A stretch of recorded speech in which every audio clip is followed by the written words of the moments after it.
sebelumnya perkenalkan nama saya Devia Setianingsih, mahasiswa Universitas Buana Pedulangan Karawang. Saat ini saya telah berada di depan PT Holistic Biomedicine Purwakarta. Saya akan melakukan observasi mengenai salah satu produk di perusahaan ini, yaitu produk cacing. Untuk selanjutnya, ayo kita langsung masuk aja ke dalam. Mungkin dari sejarah perusahaannya dulu Pak, ini tuh gimana sih Pak awalnya? Ya, PT Holistic Biomedicine itu berdiri dari tahun 2003. Awalnya memang tujuannya untuk menunjang kebutuhan rumah sakit holistik. Ya,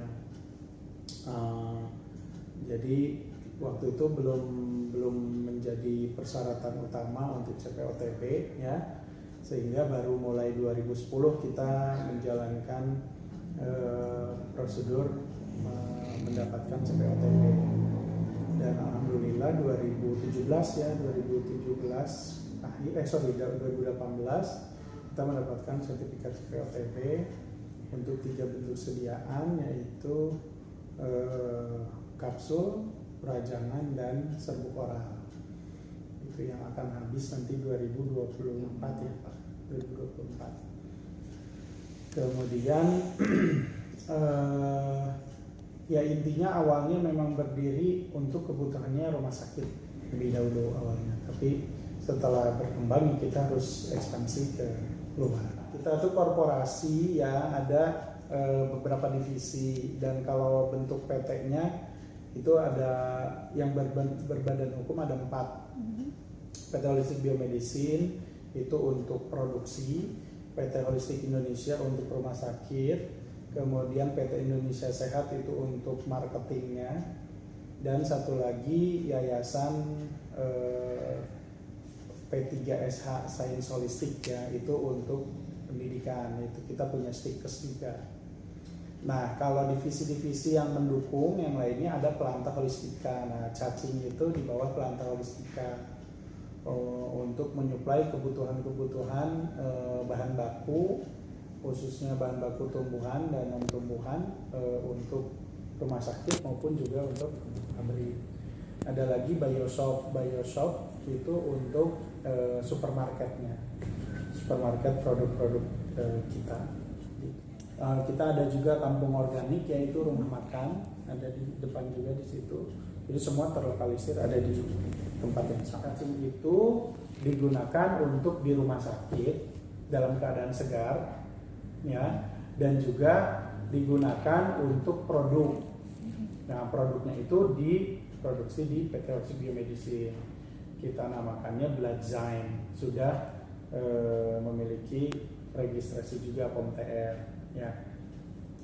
Kalau yang untuk di rumah sakit itu dalam keadaan segar, di mana pasien yang membutuhkan terapi menggunakan cacing kita gunakan secara segar. Jadi kurang lebih misalkan 10 butir ya, 10 buah cacing di jus, kemudian nanti ada di penambahan bahan lainnya, itu diberikan segar kepada pasien dalam bentuk cair gitu. Kalau yang lainnya tidak kita suplai keluar dan kita tidak jual keluar. Yang dijual ya hanya dalam bentuk yang sudah produk jadi berupa kapsul. Jadi mulai ternak, kemudian sampai setelah ternak kemudian diambil, setelah diambil diproses apa saya juga kurang begitu tahu, tapi secara umum adalah pengovenan sampai kepada bentuk serbuk. Nah, baru dari serbuk ini diberikan kepada PT Holistic Biomedicine gitu. Tapi di proses ini saya kurang begitu tahu, nanti dengan Pak Sigit sebenarnya. Lalu kalau yang tadi ternak kemudian panen, ada yang bentuk segar. Nah, itu kita bisa bagi dua, yang bentuk segar ini yang ke rumah sakit, kemudian yang kedua ada yang diproses serbuk kering. Kita ada proses di kita yang itu rahasia perusahaan yang bisa kita sampaikan. Saya sendiri dengan Pak Ivan, saya di sini sebagai kepala PPIC, kepala bagian PPIC dan membawahi bidang. Kalau di sini kita produksinya kan ada sekitar 15 produk. Salah satunya ini yang kalau di sini baca itu produk cacing. Iya. Kalau produk cacing sendiri itu kita ada produksi namanya blajing. Iya, blajing. Nanti kita bisa lihat ke dalam juga untuk produknya seperti apa, mungkin area produksinya seperti apa, nanti kita bisa lihat ke dalam. Untuk produknya itu sendiri sebenarnya produknya untuk apa sih Pak? Si produknya manfaatnya gitu. Untuk manfaatnya sendiri itu untuk sebenarnya sih kita menggunakan itu kan tidak menyembuhkan, tapi untuk memelihara supaya tidak terjadi penyakit. Untuk baju sendiri sih lebih ke demam, tipes kayak gitu sih. Nah sebenarnya kan untuk produk cacing sendiri kita kan bahan-bahannya juga ada dari kita sendiri. Jadi di kita tuh ada divisi planta. Nah itu untuk membiakan atau perkembangbiakan cacingnya sendiri kita dari planta sendiri. Jadi kita tidak mengambil bahan tersebut dari luar. Nah nanti kalau sekiranya memungkinkan kita bisa juga lihat ke proses pemangkaran dan lain-lainnya nanti di bawah itu ada. Tapi dari bahan baku cacingnya Iya. sendiri gitu ya Pak ya. Nah itu prosesnya itu gimana sih Pak? Maksudnya? Dari bahan baku sampai jadi produknya gitu. Mungkin bisa dijelasin yang bagian itu. Kalau untuk prosesnya sendiri kan kita di sini terima bahan baku, kemudian nanti diformulasi di bagian produksi. Nah, biasanya kita ada kalau produksi itu kan ada batch numbernya, per batch numbernya itu berapa. Nah itu kita hanya menyiapkan seperti itu. Nah ketika kita mungkin dari proses awal penerimaan dulu ya. Nah, ketika kita proses penerimaan itu biasanya kita itu terima sekitar 5 kilo cacing dalam satu kali pengiriman. Nah itu biasanya kita proses penerimaan di gudang. Nah untuk penerimaan di gudangnya sendiri itu kita biasa melakukan proses penerimaan bahan sesuai dengan SOP yang sudah ada di kita. Itu baik ditimbang, disesuaikan dengan surat jalannya sesuai atau tidak, kemudian nanti disimpan di area karantina. Nah setelah disimpan di area karantina, baru kita ada proses pengujian bahan baku lebih dahulu oleh bagian QC.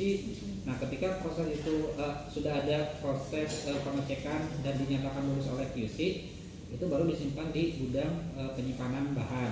Nah setelah di gudang penyimpanan bahan, kemudian ketika ada penjadwalan produksi untuk produk cacing tersebut, dalam hal ini produknya namanya blajim. Nah itu baru kita jadwalkan untuk proses produksi. Nah nanti di produksinya sendiri nanti ada proses filling kapsul, blistering, terus kemudian nanti masuk ke proses pengemasan sekunder. Setelah itu baru jadi produk jadi kemudian diserahkan ke gudang penyimpanan produk jadi kayak gitu. Untuk standar si cacingnya sendiri di sini ada mungkin standar dari perusahaannya atau Ada, lagi ada standar-standar yang kita terapkan itu di bagiannya QC. Mulai dari organoleptik, terus susut keringnya, kadar airnya dan lain-lainnya. Nah itu dari QC. Jadi ketika bahan itu sudah lulus uji dari QC, nah itu yang kita simpan di gudang. Sesuai alur barang masuknya sendiri, itu ketika bahan itu masuk ke kita, itu ada proses pengujian dari QC. Nah ketika sudah keluar lulus surat ujinya dari QC, nah itu baru kita simpan di gudang penyimpanan. Nah untuk alur produksinya aja, ini hanya segaris besarnya. Jadi seperti hal tadi yang saya jelaskan, ketika produk itu dijadwalkan untuk diproduksi, itu masuk ke area produksi, kemudian di produksi itu ada proses filling kapsul, blistering, terus pengemasan sekunder, maksudnya masuk kotak kemasan luar. Nah itu baru produk jadi. Nah itu hanya garis besarnya saja. Untuk penjadwalannya biasanya berapa lama sih Pak? Kalau untuk penjadwalan sih kita kan di sini tuh ada proses by stock. Jadi ketika stok minim kita sudah mendekati stok di gudang sudah mendekati stok minim, nah itu baru dijadwalkan kurang lebih dalam 1 bulan itu bisa 1 sampai 2 kali produksi. Dari Cacingnya luar. kenapa di sini gitu? Kenapa nggak ambil dari luar juga gitu? Karena mungkin kita lebih tahu kan, kalau di luar kan kita nggak tahu tuh proses penangkarannya seperti apa, penanganannya seperti apa. Kalau di kita kan lebih mungkin karena kita masih satu corporate, jadi kenapa enggak kalau kita bisa ngambil dari satu corporate dari kita, kenapa kita ngambil dari luar kayak gitu sih. Dan selama ini sih untuk kebutuhannya sendiri, untuk produk blajim sendiri itu masih tercukupi gitu. Dengan kita mensuplai dari kita sendiri. Ini semua barang yang ini ditaruh di sini. Iya, ini untuk bahan kemas, baik bahan kemas sekunder atau bahan kemas primer. Bahan kemas aja. Iya, ini bahan kemas aja. Untuk bahan bakunya berarti nggak di sini. Untuk bahan bakunya beda lagi. Kalau barang datang dari sini, kemudian nanti disimpan di area karantina di sini, terus ditimbang. Nah, untuk penyimpanan bahan bakunya di sini. Nah, seperti yang tadi saya jelaskan, ini ada distribusi rajangan untuk produk teknik herbal. Jadi yang paling berupa kapsul. Nah, kalau di sini ini berupa serbuk. Untuk distribusi serbuknya kita simpan di sini. Ini ada suhu khusus nggak Pak? Iya, iya, di bawah 25. Untuk Karena untuk menjaga kelembaban pemasak modern baru serahkan ke gudang. Nah, ini gudang produk jadi dan ini produknya.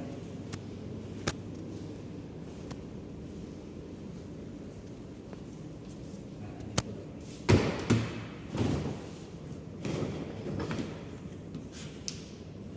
Nah, ini untuk produk tekniknya sendiri. Ini kapsul ya Pak? Iya. Nah, kalau kita hanya proses ininya aja, kalau untuk proses penangkaran dan lain-lain itu Oh ini jenisnya tuh Lumbricus rubellus. Iya. Sebenarnya kita di suhu ruangan aja pun bisa, tapi kita untuk menjaga kualitas, jadi lebih baik kita menggunakan pendingin ruangan biar suhunya lebih stabil.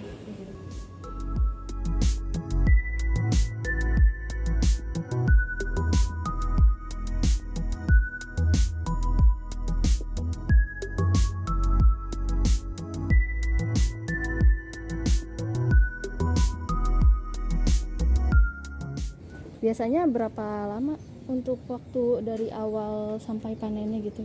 Ya paling sebulan sekali. Sebulan sekali gitu. Ya, Jadi kasih makannya makan apa? ya kayak bekas buah-buahan, kulit pisang gitu.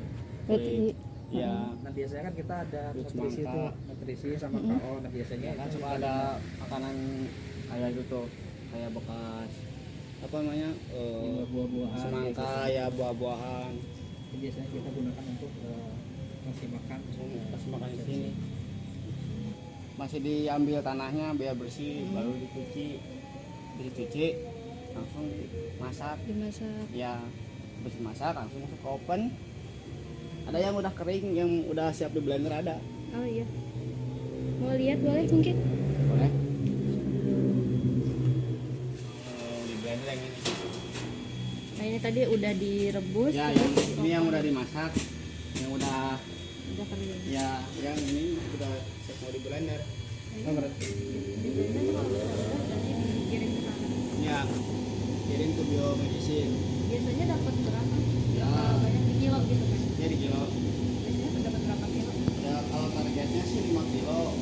Per kali ini Ya, panenan. kadang sih ya gimana ininya hasilnya ya. Kadang dapat 2 kilo kering yang intinya gitu serbuknya gitu. Kadang 2 kilo, kadang lebih.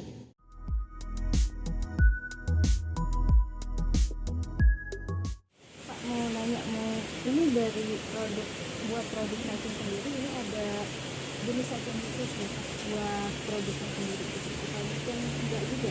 Kalau sekarang kita fokus ke satu jenis Lumbricus rubellus. Lumbricus rubellus.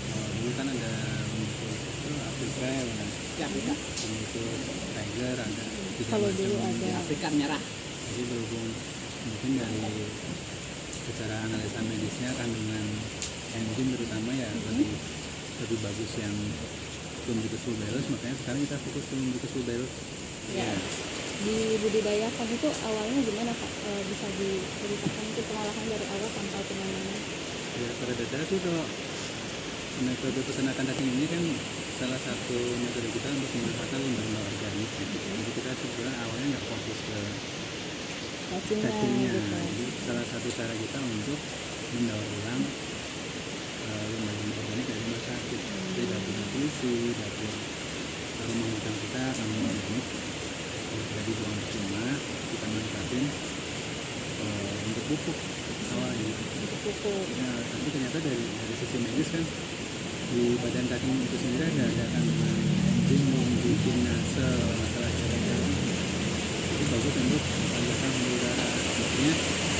Jadi kayak satu sistem yang bermanfaat loh. Nanti kita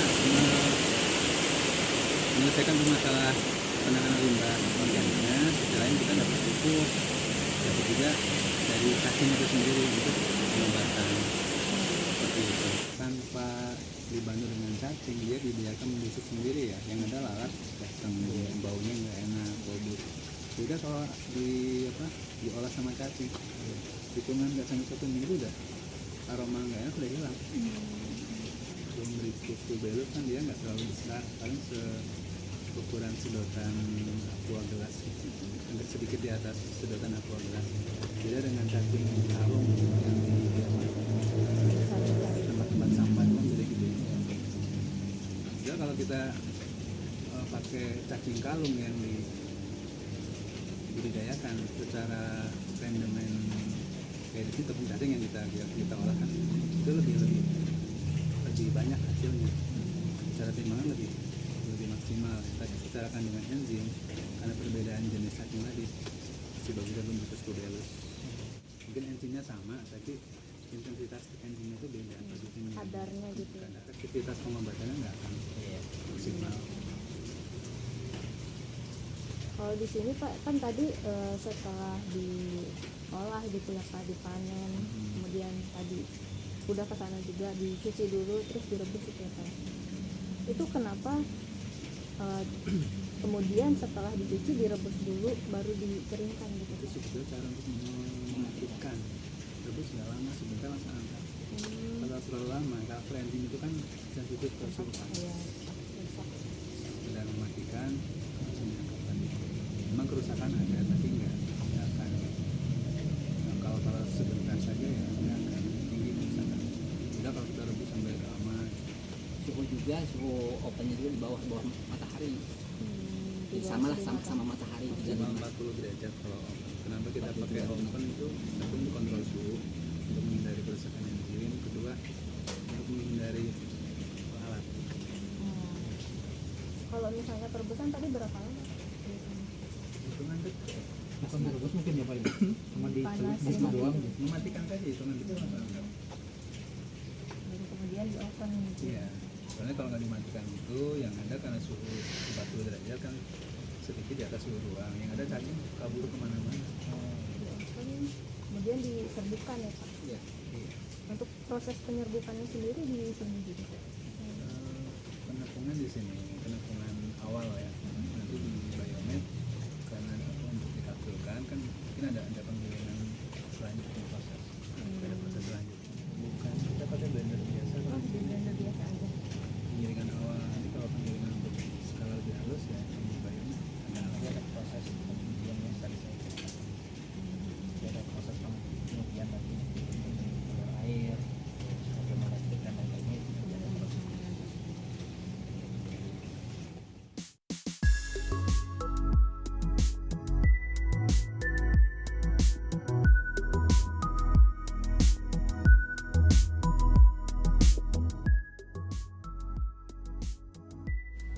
Oke teman-teman semua, seperti itu tadi penjelasan mengenai proses produksi produk cacing di PT Holistic Biomedicine Purwakarta. Pada intinya, produk cacing di PT Holistic Biomedicine ini menggunakan bahan baku cacing dalam bentuk Simplicia serbuk yang dikapsulkan. Selain itu, ada juga yang diekstraksi dengan penyarian untuk penggunaan secara langsung. Untuk mengetahui lebih jelas mengenai cara budidaya cacingnya akan dijelaskan di video selanjutnya. Simak terus ya!